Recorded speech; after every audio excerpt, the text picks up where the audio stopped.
ലൂക്കോസ് എഴുതിയ സുവിശേഷം 13-ാം അധ്യായം 12-13 വാക്യങ്ങൾ. യേശു അവളെ കണ്ട് അടുക്കെ വിളിച്ചു, സ്ത്രീയെ, നിന്റെ രോഗബന്ധനം അഴിഞ്ഞിരിക്കുന്നു എന്ന് പറഞ്ഞ് അവളുടെ മേൽ കൈവച്ചു. അവൾ ക്ഷണത്തിൽ നിവർന്നു ദൈവത്തെ മഹത്വപ്പെടുത്തി.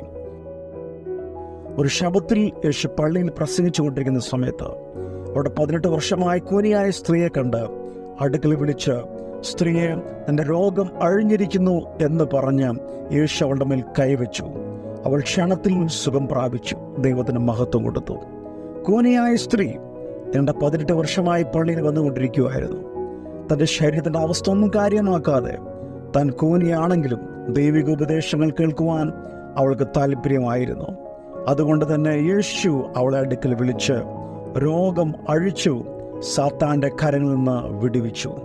നമ്മുടെ ഏത് അവസ്ഥയിലും കർത്താവ് നോക്കിയാൽ അവസ്ഥകൾക്ക് മാറ്റം വരും. സ്ഥലമോ